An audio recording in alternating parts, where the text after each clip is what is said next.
Hi everyone, welcome back to my channel. This is Nona from theLineLover.com. I have another video in my series looking at fall and winter coat ideas for all of the Kibbe types.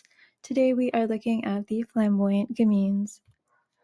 Our first example is a dramatically long coat. So although the Flamboyant Gamine is on the more petite side because they are small scale yang, they can really lean into that yang narrowness, angularity, and elongation, and they pull off a very long coat really well as long as they still honor their sense of proportion.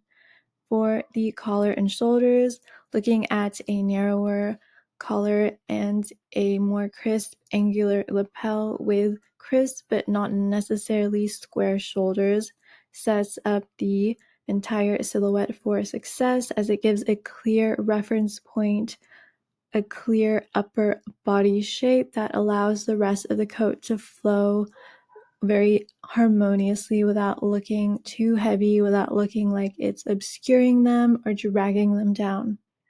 The shape and silhouette is obviously long and bold. Let this coat outline the body and extend past the knees, but to keep this nice and highly defined, opt for a coat that stays flat against the body in the front and doesn't open up to the sides when unfastened.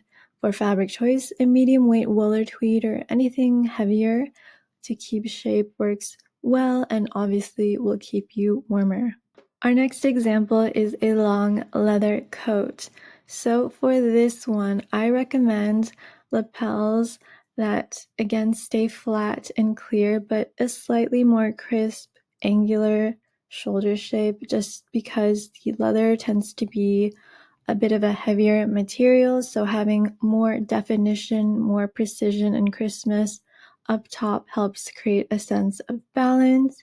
And even better if you can find a more delicate, I would say lighter weight looking collar like this one that will add such a nice contrast to an otherwise heavier coat. And another great option if you don't want to do an entirely leather coat, just going for a leather detail like this moto jacket inspired coat works beautifully. Now for the shape and silhouette, go for fitted but not clingy. The coat outlines the body with precision in a way that extends the natural flow of the body without being too tight, because anything too tight here would start to look constricting and the leather just can't move and it can't behave in a way that's the most, I would say, aesthetically pleasing. And to give a little bit more groundedness to the shape, you can also add some pockets, some zippers that will help create a sense of angularity as well. And for fabric choice, opt for a buttery leather if you can. Anything that's really stiff or kind of plasticky looking, if you're doing faux leather, will tend to look rigid and boxy, especially on a petite frame. Next up, we have my favorite, the fur lined coat. Really dramatic, really bold. Make sure you feel confident in this because this one is a head turner.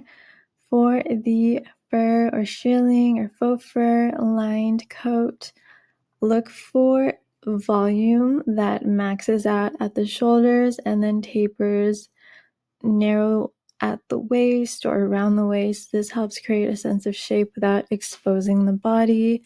The rest of the coat is ideally of a highly contrasted, thinner material so that the coat isn't weighing you down, so that you still have a sense of sleekness and fittedness.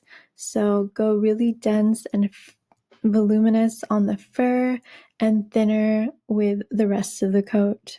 And lastly, for something more practical, a long puffer coat. Now, as opposed to the other body types I've covered so far, the romantics and the soft gamines, the flamboyant gamine can wear more puff in their puffer coat without being overwhelmed, but it still comes with a need for a bit of precision and elongation, and that is given with a slightly wider shoulder opening or a kind of collar that stays high and close to the neck.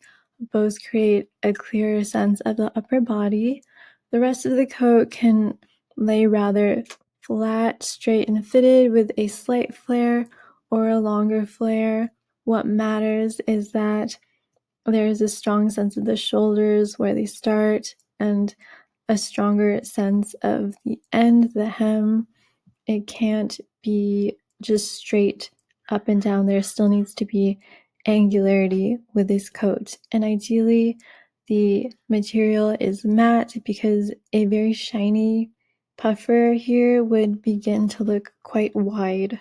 So that was it for today's video. If you need any help curating your wardrobe, figuring out what best enhances your silhouette or your essence, let me know. Check out my services on thelinelever.com, and I'll see you in the next video.